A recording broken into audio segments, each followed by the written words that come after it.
오늘 우리가 함께 읽은 본문 말씀 에베소서 4장 11절 16절 말씀을 중심으로 그리스도의 충만하심에 이르라, 이런 주제로 말씀을 나누고자 합니다. 하나님께서는 사람들을 죄에서 구원하기를 기뻐하십니다. 근데 구원받고 그걸로 끝난 것이 아닙니다. 구원은 새로운 출생입니다. 새로운 영적 출생입니다. 출생은 끝이 아니라 앞으로 살아갈 날들이 많이 남아 있습니다. 구원받은 자들이 하나님께서는 꾸준히 영적으로 성장하여 그리스도의 장성한 분량에 이르기까지를 원하십니다. 많은 성도들이, 대부분 여기 있는 분들은 거의 다 이제 구원을 받았습니다. 그래서 한 달에 한 번씩 구원 설교를 하긴 합니다만, 이미 구원받은 사람들을 대상으로 계속해서 구원받으라, 죄 용서 받았다, 이거 설교만 할 수는 없습니다.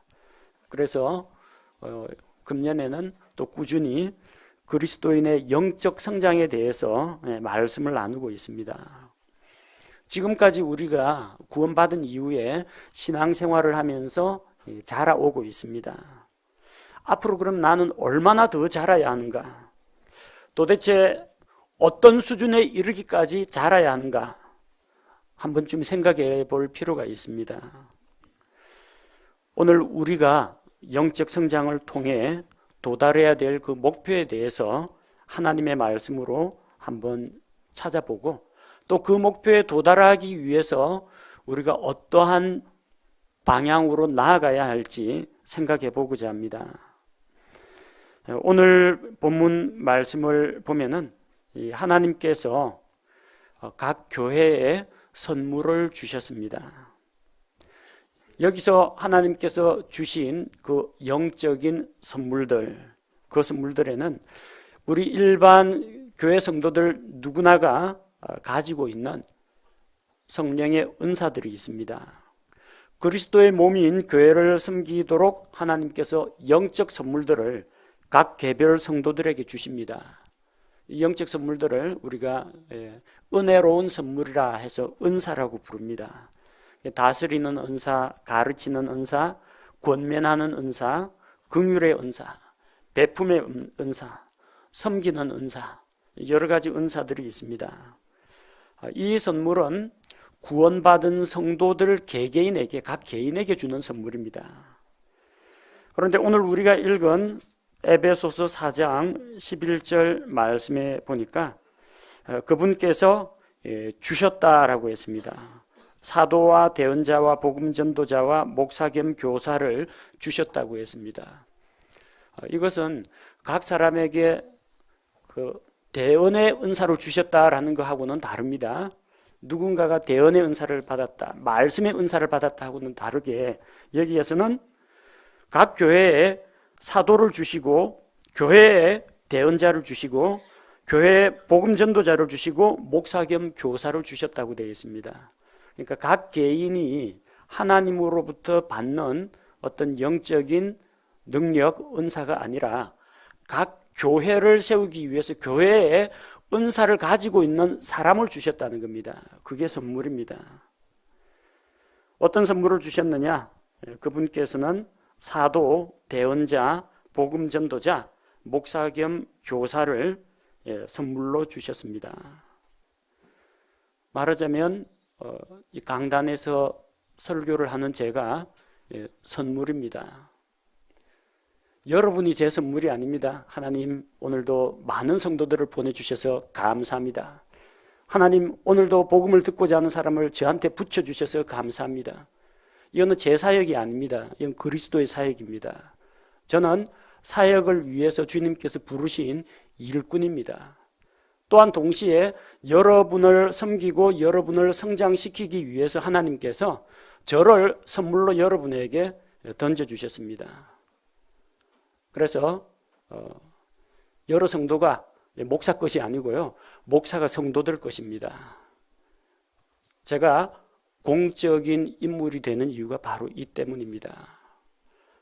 날마다 제가 시간 관리하고 건강 관리하고 또 열심히 성경 공부를 하는 것도 제가 여러분에게 던져진 선물이기 때문입니다. 하나님께서 주신 선물로서 하나님께 이제 합당하게 목회 사역을 해 나가야 할 그런 책무가 있습니다. 그래서 여러분, 목사를 너무 어렵게 생각하시면 안 됩니다. 여러분하고 똑같이 구원받은 사람이고, 여러분하고 똑같이 허물 많은 죄인인데 이제 용서받은 죄인이 되었습니다. 다만 차이가 있다면은 하나님께서 가르치는 은사를 주셔서 저를 이 교회로 보내주셨습니다. 여러분에게 선물로 주셨습니다. 선물로 기록된 그 직무들 가운데 사도의 직무가 있습니다. 근데 오늘날은 사도가 없습니다. 사도는 예수님으로부터 직접 보내심을 받은 예수님의 제자들을 이야기합니다. 가장 오래 살면서 끝까지 다른 사도들 다 순교할 때까지 사역한 사도 요한, 그 사도 요한이 죽은 이후에 사도들의 시대는 끝났습니다. 아무나 사도가 되는 게 아닙니다.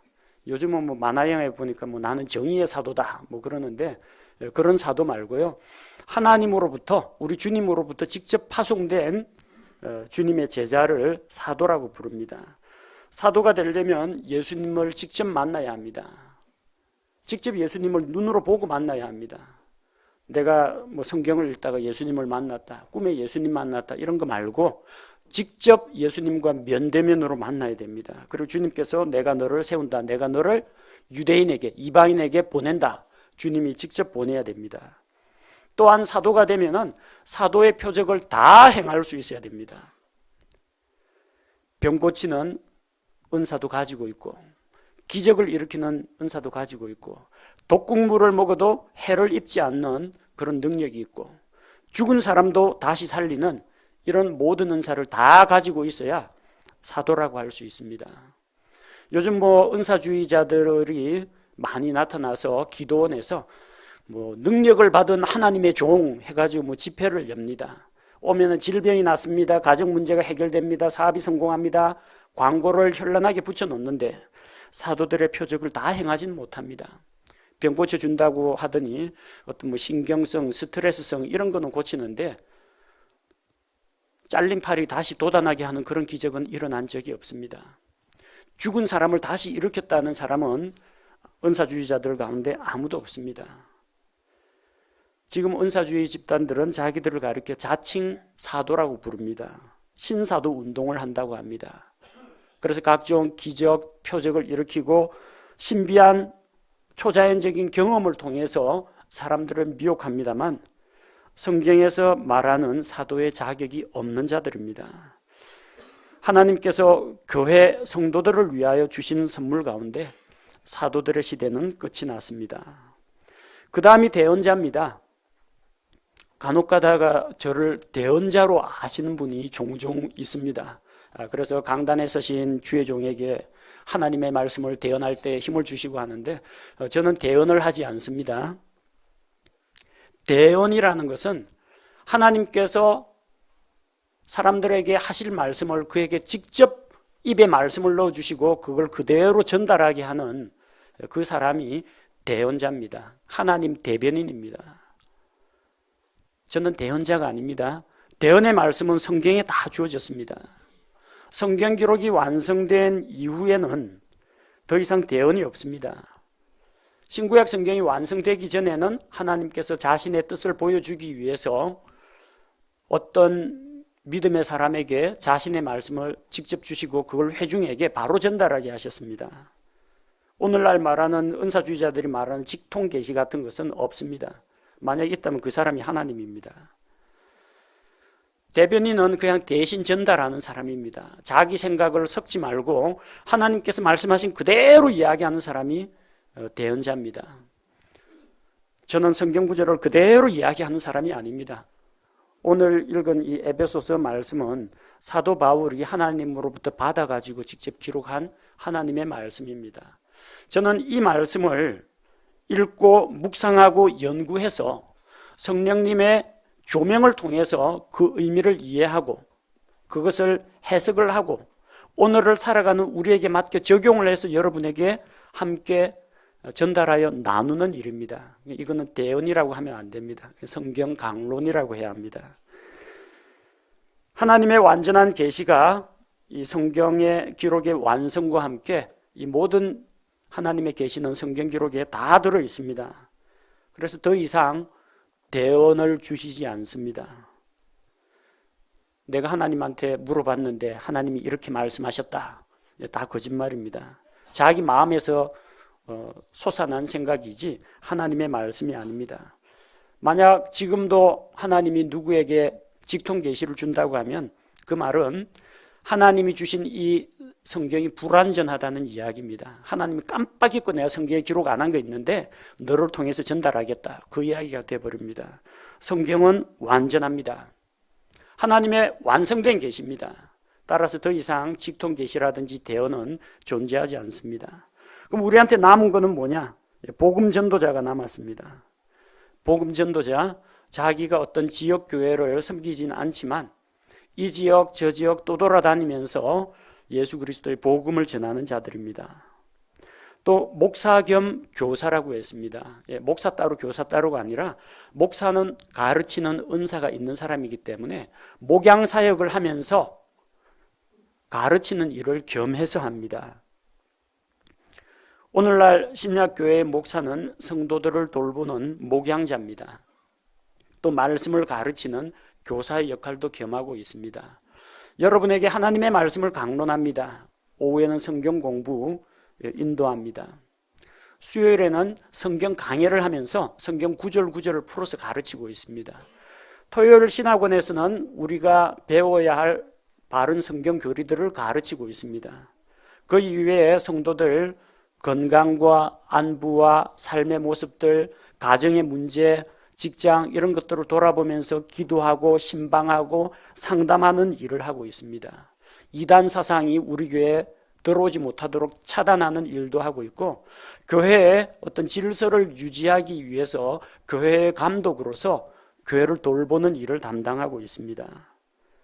목사 겸 교사, 바로 이 목회자는 하나님께서 교회 성도들을 위해서 선물로 주신 것입니다. 그래서 목회자들 가운데 내 교인, 내 성도, 어떤 분은 내 양, 어떤 분은 좀 심각합니다. 내 새끼. 자기보다 20, 30살 훨씬 위에 할아버지들 가르치는 내 새끼 하는 게 잘못된 겁니다. 성도가 목사 것이 아니고요. 우리는 다 주님의 것이고, 만약 목사가 누구 것이냐면 성도들 것입니다. 여러분은 하나님의 아들, 딸들이고 저는 하나님의 종이기 때문에 그렇습니다. 그래서 종이 아들, 딸을 섬기는 게 맞습니다. 하나님의 종의 노예가 돼서는 안 된다는 이야기입니다. 하나님께서는 각 교회에 목사를 선물로 주셨습니다. 그래서 여러분들이 우리 목사 그렇게 부르셔도 됩니다. 여러분의 공동 소유이기 때문에 그렇습니다. 여러분이 제 것이 아니라 제가 여러분의 것입니다. 그럼 하나님께서 왜 교회에다가 이렇게 이전에는 사도, 대언자, 지금은 목양자와 복음 전도자를 지금까지 주고 계시는가? 하나님께서 선물로 교회에다가 목사를 선물로 주시는 이유는 12절에 나온 바로 이것 때문입니다. 목사 겸 교사로 주셨으니 왜 주셨느냐? 12절, 이것은 성도들을 완전하게 하고 섬기는 일을 하게 하며 그리스도의 몸을 세우게 하려 하심이라고 했습니다. 성도들을 완전하게 한다 했습니다. 목사가 왜 필요하느냐? 성도들을 완전하게 하기 위해서 필요합니다. 성도들을 흠이 없고 완벽한 존재로 만드는 것이 아닙니다. 이 완전이라는 것은 완전 무결 흠 없는 것을 말하는 게 아니라, 완전이라는 것은 모든 것이 갖추어진 상태를 완전이라고 합니다. 우리 형제님들 가운데 군대 다녀오신 분들 계시죠? 아주 이해가 빠르게 설명 하나 해드릴게요. 보통 간단한 교육훈련 갈 때는 단독 군장합니다. 단독 군장하면요, 전투복 차림에 화이바 헬멧 쓰고 그 다음에 탄띠 두르고 소총 휴대하면은 기본적인 단독 군장입니다. 야외 훈련 멀리 나갈 때는 완전 군장하라고 합니다. 완전 군장하면 그 군장 안에 갈아입을 속옷에다가 새 전투복 한 벌에다가 전투화 한 켤레에다가 수통 그리고 대검, 방독면 필요한 장구들 다 갖추면은 완전 군장이라고 합니다. 완전 군장이라는 게 완전 무결하느냐? 아닙니다. 수통은 녹슬어 있고 그 다음에 저 배낭은 구멍이 뚫려 있고 담요는 좀 냄새가 납니다. 완벽한 최신 어떤 군장품을 받아서 완전 군장이 아니고요. 작전 수행에 필요한 모든 게 갖춰져 있기 때문에 그걸 완전 군장이라고 합니다. 여러분 성도들을 완전하게 한다는 게 여러분이 죄가 하나도 없이 깨끗하고 거룩한 사람으로 만들어주는 게 아닙니다. 여러분 죽었다 깨어나도 그렇게 안 됩니다. 여러분이 100세까지 신앙훈련을 받는다고 해도 그 하나님의 거룩함과 완전하면 도달할 수가 없습니다. 완전히 무엇이냐? 모든 것이 빠짐없이 갖춰져서 재구실을 할 수 있도록 한다는 것입니다. 그리스도인으로서 하나님의 자녀답게 살아갈 수 있도록 무장시켜 놓는다는 이야기입니다. 그게 완전입니다. 두 번째는 섬기는 일을 하게 하며, 섬기는 일을 하게 한다고 했죠. 하게 하는 것은 하나님의 몫입니다. 근데 섬기는 일을 실제 하는 사람은 누구예요? 성도들이 해야 됩니다. 목사 역시 마찬가지. 성도 중에 한 명이니까 목사도 일을 해야 됩니다. 어린 아이 때는 주로 섬김을 받습니다. 갓난아이야 뭐 주는 거 먹고 뭐 기저귀 갈아주면은 그 갈아주는 대로 그냥 가만히 있으면 다 서빙을 다 해줍니다. 나중에 중고등학교 갈 때도 여러분 학비 부모님이 다 대줍니다. 건강, 아침, 점심, 저녁 밥 다 해줍니다. 섬김을 받죠. 장성하면 어떻게 합니까? 혼자서 자취할 수 있어야 되고 나중에 부모님 봉양해야 됩니다. 다른 사람에게 나눠줄 수 있어야 됩니다. 성장하면 그렇게 된다는 겁니다. 성도들을 성장시켜서 섬김을 받고 대접을 받는 것만이 아니라 나아가서 섬기는 일을 하게 만들어준다는 겁니다. 그 일을 위해서 목회자를 세우셨습니다. 참 감사한 일이 우리 교회 성도들 가운데 영적으로 어리고 저 사람은 도대체 언제 변화되나 그렇게 막 속앓이를 많이 했는데 차마 말을 못하고 시간이 지나고 말씀이 들어가니까 변화를 보이는 분들이 있어요. 직접 나서서 다른 사람을 섬기는 일을 하고 남을 도와주는 일을 하고 또 이전에는 가만히 앉아있던 사람이 무슨 교회에서 일을 한다 그러면은 발 벗고 팔 걷어 올리고 나서가지고 적극적으로 도와주시는 분이 계십니다. 변화가 일어났구나. 무슨 변화입니까? 하나님께서 이 목회 사역을 통해서 말씀이 그분의 삶 가운데 들어가니까 말이 달라지고 행동이 달라지고 습관과 인격이 달라지더라는 겁니다. 이 섬기는 일을 하는 어른으로 성장시켜 준다는 겁니다. 그래서 그리스도의 몸을 세우게 하려 하심이라. 그리스도의 몸은 교회입니다. 교회의 머리는 예수 그리스도시고 예수 그리스도의 몸은 교회입니다. 이 교회는 이 예배당 건물을 말하는 게 아닙니다. 교회를 세우라 하는 게 예배당을 지어라 그 이야기가 아닙니다. 교회는 무엇입니까? 구원받은 예수 그리스도의 성도들의 연합체를 말합니다. 그래서 우리가 교회를 세운다고 할 때는 교회 건물을 세우는 것이 아니라 성도들을 믿음 안에서 바르게 세워주는 것을 이야기합니다. 하나님께서 이 교회에 목사를 주신 이유가 바로 이것 때문입니다. 성도들을 모든 것이 준비되게, 모든 것이 구비되도록 무장시켜서 완전하게 하고 영적으로 성숙한 그리스도인이 되어서 교회 성도들을 섬기는 일을 하게 하고 그리고 그리스도의 몸인 교회를 세우게 하는 것, 이게 바로 하나님께서 교회에 선물로 주신 사도들과 대언자들과 복음 전도자와 목사 겸 교사의 역할이라고 할 수 있습니다. 그래서 왜 이 선물을 주셨느냐? 여러분들을 영적으로 무장시키고 훈련시키고 성장시키기 위해서입니다. 그럼 우리가 왜 성장해야 되느냐? 영적 성장이 필요한 이유가 있습니다. 14절에 그 이유가 나타나 있습니다. 14절에는 부정적인 측면에서 이유가 있습니다. 왜 우리가 영적으로 성장해야 하느냐? 뭐뭐뭐 하지 않도록 하기 위해서 성장해야 됩니다. 14절, 이것은 우리가 이제부터 더 이상 아이가 되지 아니하여 사람들의 속임수와 몰래 숨어서 속이려 하는 자들이 사용하는 간교한 술수로 말미암아 교리의 모든 바람에 이리저리 흔들려 밀려다니지 아니하도록. 왜 성장해야 됩니까? 더 이상 어린아이가 되지 않도록 하기 위해서. 하나님께서 목사를 통해서 그리스도의 몸인 교회를 성장시키는 이유는 성도들이 어린아이 수준에서 머물러 있지 않도록 하기 위해서입니다. 영적인 갓난아이 수준이 아니라 장성한 그리스도인이 되도록, 영적으로 무장된 그리스도의 군사가 되도록 하기 위해서 선물로 주신 것입니다. 자, 어떻게 하지 않도록? 아이가 되지 않도록입니다. 다음은 사람들의 속임수에 속아 넘어가지 않도록, 몰래 속이려 하는 자들, 간교한 술수를 부리는 자들에게 속지 않도록. 그 다음 그들이 전하는 거짓 교리와 이런 나쁜 습관, 나쁜 행동 습관들, 이런 것들에 의해서 이리저리 흔들려 밀려다니지 아니하도록.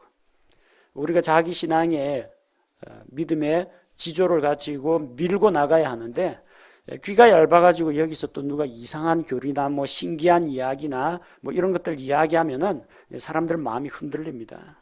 거기다 밀려서 흔들립니다. 마치 바람에 바다 물결이 흔들리는 것처럼 흔들릴 수가 있습니다. 흔들리지 않도록 하려면은 우리가 영적으로 성장해야 합니다. 어린아이는 분별력이 없습니다. 그래서 속임수나 술수에 잘 속아 넘어갑니다. 우리는 어린아이가 되지 말아야 합니다. 영적으로 성숙해서 거짓 교리를 분별하고 속아 넘어가지 않도록 해야 됩니다. 이상한 교리의 바람에 요동하지 않으려면 영적으로 성장해야 합니다. 두 번째는, 우리가 영적으로 성장해야 하는 두 번째 이유는 긍정적인 목표가 있기 때문입니다. 14절에서는 부정적인 이야기를 했는데 15절에서는 왜 성장해야 되느냐? 오직 사랑 안에서 진리를 말하며 모든 일에서 그분 안에 이르도록 성장하게 하려 함이라. 그분은 머리시니 곧 그리스도시니라. 사랑 안에서 진리를 말하는 자로 세우기 위해서입니다. 어린아이는 사랑받기를 좋아합니다. 근데 사랑을 베풀 줄은 잘 모릅니다. 여러분, 아이가 얼마나 컸는지 알아보는 방법이 여러 가지거든요. 애 젖은 뗐습니까? 보통 이렇게 물어보죠. 그 다음에 애 기저귀 뗐습니까? 물어봅니다. 이 신체적인 발육을 물어보는 겁니다. 요즘 좀 뒤집었습니까? 몸 뒤집을 줄 압니까? 기어다닙니까? 그리고 걸음마는 시작했습니까? 신체적인 걸 많이 물어봅니다. 근데 어린아이가 진짜 성장했는지 좀 철이 들었는지 알아보려면요, 어린아이 먹고 있는 과자 할아버지 하나만 해보십시오. 주는 애가 있고 안 주는 애가 있습니다. 아주 어린 애는 철이 없어요. 분별력이 없어요. 할아버지가 사준 건데 안 줘, 싫어 하면서 혼자서 다 먹어버립니다. 근데 조금 자기 자신 이외에 이 세상이 자기 중심으로 돌아가는 게 아니라 자기 주변에 주변 사람들이 있다는 거, 또 웃어른이 계신다는 거, 이분들을 존경해야 된다는 거 아는 애들은요, 할아버지 입에 그거 넣어줍니다. 그다음 친구한테도 하나 줘야지 하는데 친구한테도 또 줍니다. 얘는 철이 들었어요. 이게 성장한 표시입니다. 자기만 꾸역꾸역 먹어치우는 애는 아직까지 성장하려면 한참 멀었고요. 다른 사람에게 베풀고 나눠주고 사랑을 보이는 아이는 성장했다는 이야기입니다. 어린아이는 사랑받기는 좋아하지만 사랑을 베풀지는 못합니다. 우리가 왜 성장해야 되느냐? 사랑 안에서 진리를 말하도록. 다른 사람에게 사랑과 친절을 베풀려면 우리가 먼저 성장해야 됩니다. 어린아이에게 양보를 바라기는 힘듭니다. 어린아이에게 사랑을 기대하기는 어렵습니다. 성장해야 사랑을 할 수 있습니다. 또 진리를 말할 수 있어야 됩니다. 어린아이는 말을 잘 못합니다. 똑부러지게 옳은 말을 잘 하지를 못합니다. 이야기하는 것 들어보면 좀 논리적으로 맞지 않는 이야기도 횡설수설하는 수도 있습니다. 그러나 그 어린아이가 성장하면은 옳고 그런 것을 바르게 분별해서 진리를 말할 수 있습니다. 진리를 말하되 사랑의 태도로 말할 수 있어야 됩니다. 그게 영적 성장의 표시입니다.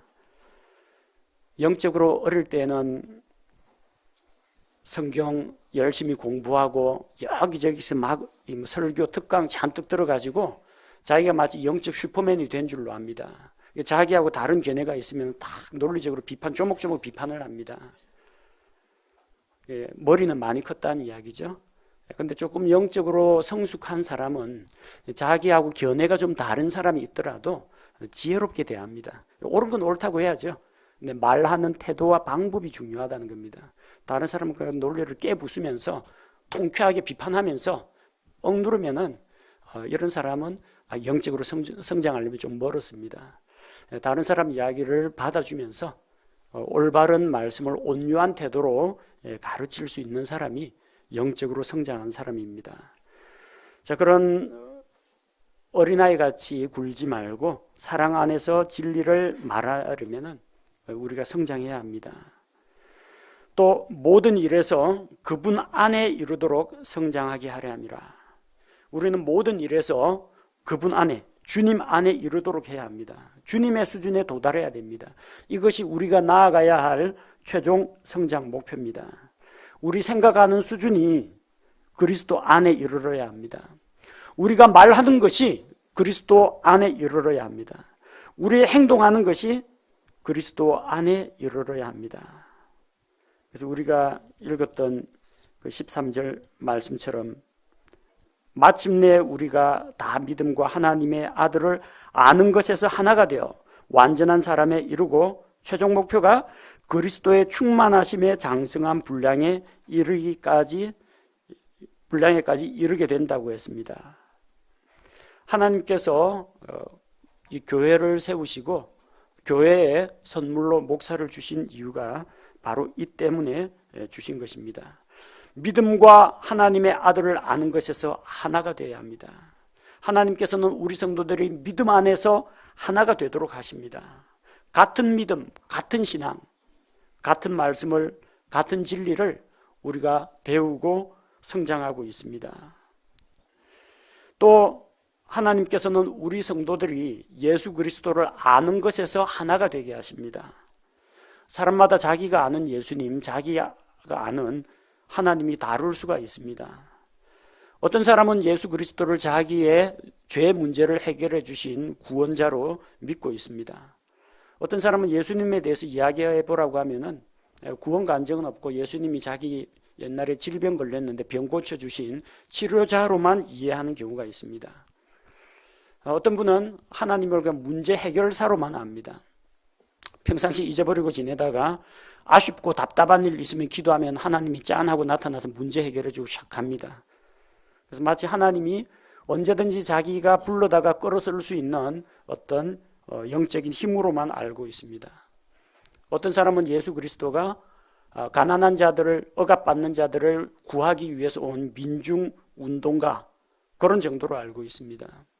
사람들마다 견해가 이렇게 조금씩 다를 수가 있습니다. 근데 우리는 예수 그리스도의 여러 가지 다양한 측면들을 본다고 할지라도 본질 핵심을 놓치면 안 됩니다. 그게 뭡니까? 예수님의 십자가입니다. 예수 그리스도의 십자가의 대속의 죽음과 부활에 대한 신앙이 우리를 구원했고, 그 신앙이 우리를 이 교회로 불렀고, 그 신앙이 우리를 하나로 묶어준 것입니다. 그래서 우리가 예수님을 믿는 그 믿음 안에서 하나가 되어야 합니다. 출신이 다를 수가 있습니다. 자기가 자라온 지방이 다를 수가 있습니다. 성별이 다를 수가 있습니다. 나이가 다를 수가 있습니다. 지지하는 정당이 다를 수가 있고 좋아하는 정치인이 다를 수가 있습니다. 다 인정합니다. 근데 무엇으로 하나가 되어야 합니까? 우리는 예수 그리스도 안에서, 같은 믿음 안에서 하나가 되어야 한다는 이야기입니다.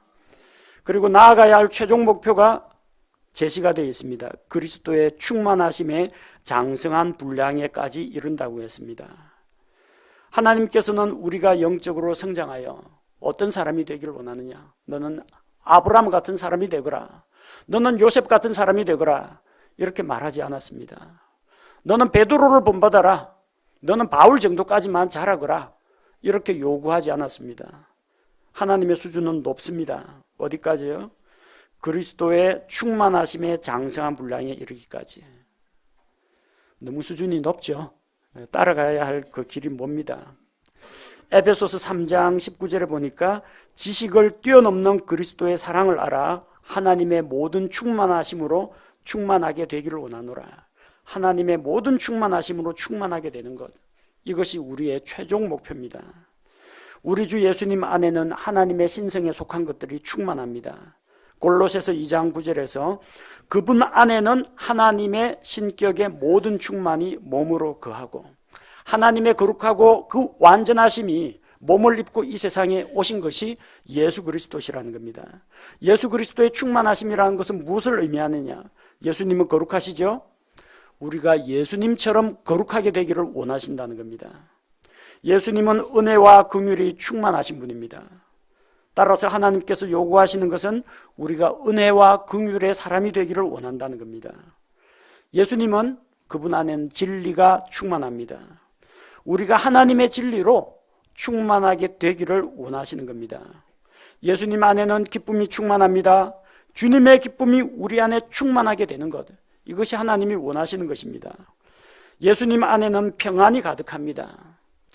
풍랑이 일고 대적자들이 돌을 던질지라도 예수님의 마음속에 있는 평안은 깨어지지 않습니다. 그 주님의 평안이, 주님 안에 충만한 그 평안이 하나님의 충만하신 것으로 우리가 충만하게, 주님의 평안이 우리 마음속에 충만하게 채워지는 것, 이것이 우리가 나아가야 할 성장의 목표라는 겁니다. 여러분의 성장의 목표는 무엇입니까? 저는 우리 아버지의 믿음을 본받고 싶습니다. 좋은 일입니다. 아버지가 예수 그리스도를 닮아가는 것처럼 예수님을 닮아가는 아버지를 따라가는 것은 좋은 일입니다. 사도 바울도 그렇게 이야기했죠. 내가 그리스도를 본받는 것 같이 너희는 나를 본받는 자가 되라. 사도 바울은 살아있는 신앙생활의 표본을 보여주면서 무조건 나를 따르라 이렇게 외치지 않았고, 내가 예수님을 본받는 것처럼 너희는 나를 본받으라. 예수님을 본받는 바울을 본받으라는 겁니다. 성경에 우리가 본받아야 할 목표들이 많습니다. 믿음의 조상 아브라함의 믿음도 본받아야 되겠고, 다니엘과 같은 믿음의 용기도 본받아야 되겠고, 요셉과 같이 성숙한 인품도 본받아야 되겠고, 다윗처럼 되기를 원합니다. 다윗과 솔로몬에게도 본받을 점들이 있습니다. 사도들에게도 본받을 점이 있습니다. 다 좋은데 최종 목표는 무엇이냐? 예수 그리스도를 닮은 사람이 되는 것이 우리 인생의 목표라는 것입니다. 우리는 그리스도의 충만하심, 그 충만하심, 그분의 완전하심, 그것을 본받아 나가야 합니다. 어떻게 하면 우리가 그리스도에 이르기까지 성장할 수가 있느냐? 우리를 성장하게 하시는 분은 하나님이십니다. 15절 말씀에 보면은 15절 말씀 후반부에 보니까 그분은 머리시니 곧 그리스도시니라. 예수 그리스도는 머리십니다. 그리고 16절에 보니까 그분으로부터, 예수 그리스도로부터 온몸이 각 부분의 분량 안에서의 효력 있는 일에 따라 모든 마디가 공급하는 것에 의해 꼭 맞게 함께 결합되고 들어차서 몸을 자라게 하여 사랑 안에서 스스로를 세운다고 했습니다. 우리를 자라게 하고 세우는 힘이 있습니다. 누가 우리를 자라게 하고 누가 우리를 믿음 안에서 세워주느냐? 성장하게 하시는 하나님, 머리이신 예수님으로부터 그 성장의 원동력, 성장에 필요한 영양소들이 온다는 것입니다. 분량에 맞게 성장해 가야 합니다. 우리 읽은 16절 말씀에 보면 온몸이 각 부분의 분량 안에서의 효력 있는 일에 따라, 하나님께서는 각 사람의 분량에 맞게 일하십니다. 각 사람의 영적 수준에 알맞은 깨달음을 주십니다. 이 사람이 아직까지 헌신할 준비가 안 됐는데 강하게 도전하는 말씀을 그에게 보여주시고 깨달음을 주지는 않습니다. 그가 준비되었을 때 하나님께서 보여주십니다. 영적으로 어린 아이에게는 그 아이의 수준에 맞게, 영적으로 장성한 자에게는 그 수준에 맞게 깨달음을 주십니다. 그리고 각자의 그릇에 맞게 일을 맡기십니다. 이제 갓 구원받아서 교회 나온 지 얼마 안 된 사람에게 찬양대 앉아라, 주일학교 교사해라, 봉사하는 일 해라, 대표기도해라 하면 정신없습니다.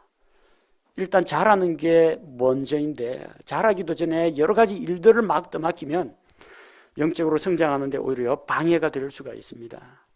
하나님께서는 각 사람의 됨됨이와 각 사람의 믿음의 수준과 그 사람의 그릇에 맞게 일을 맡기십니다.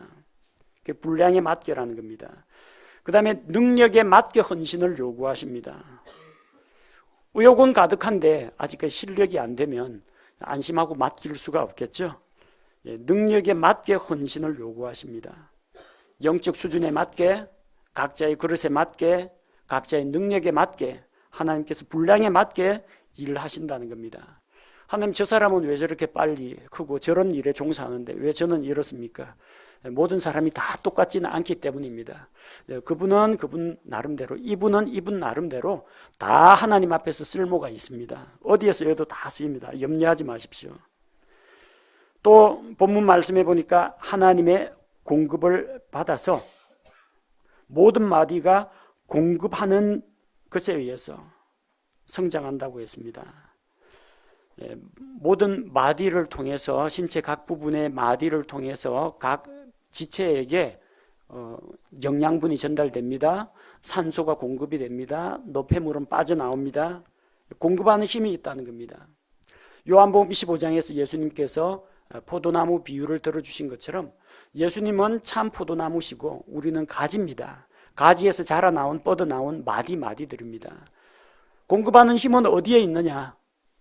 공급하는 힘은 예수 그리스도로부터 옵니다. 하나님으로부터 옵니다. 예수님과 긴밀한 교제 가운데 있는 사람들은 함께 그리스도 안에서 열매 맺는 삶을 살아나갈 수가 있다는 것입니다. 예수님은 포도나무요 하나님은 농부시니 우리가 함께 믿음 안에서 성장해 나갈 수가 있습니다. 그리고 본문 말씀해 보니까 꼭 맞게 함께 결합되고 들어차서 몸을 자라게 하여 사랑 안에서 스스로를 세운다고 했습니다. 꼭 맞게 함께 결합되고, 이 나무 가구를 조립하다 보면요, 어떤 거는 아기가 잘 안 맞는 게 있습니다. 그리고 조립해 보면 이제 비틀립니다.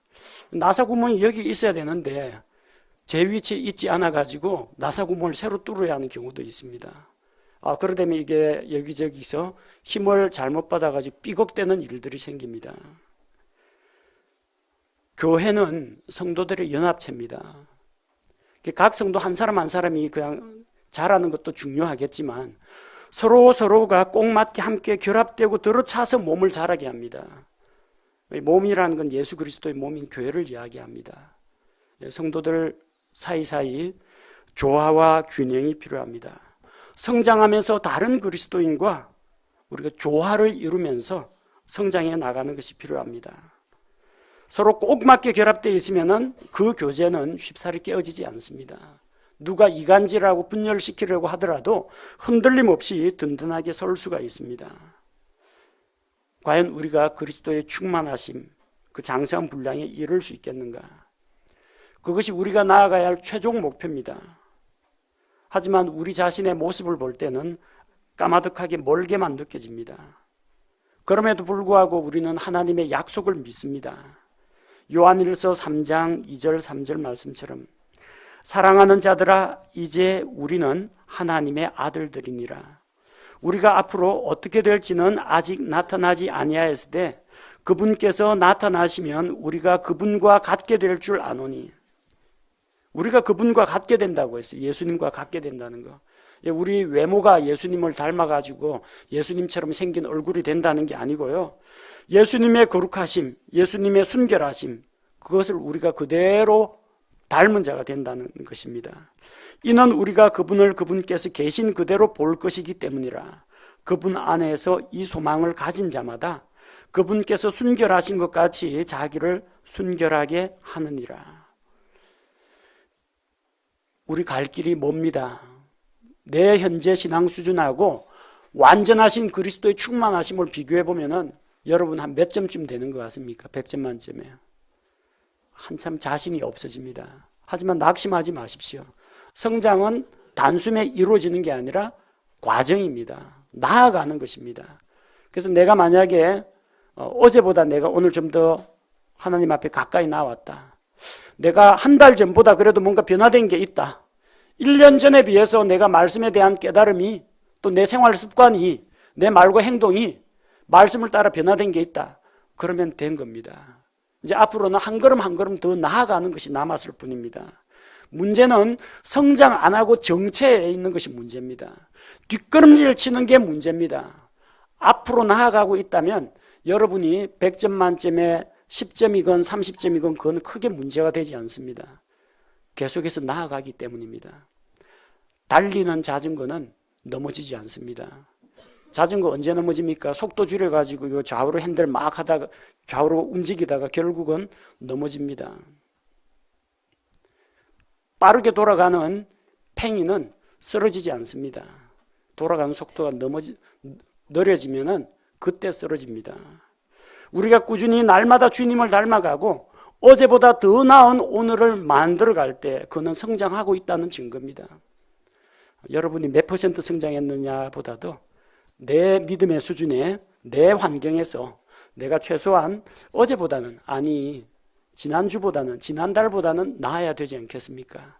연초의 내 모습과 지금 이번 11월 달의 내 모습을 볼 때 변화된 모습이 많고 하나님께서 나를 이렇게 무장시키고 성장시키신 모습이 많다면 그것으로 감사한 겁니다.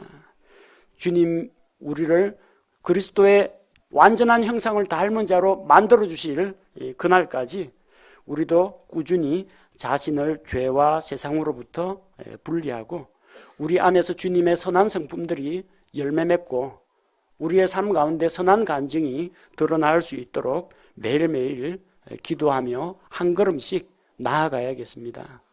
함께 기도하겠습니다.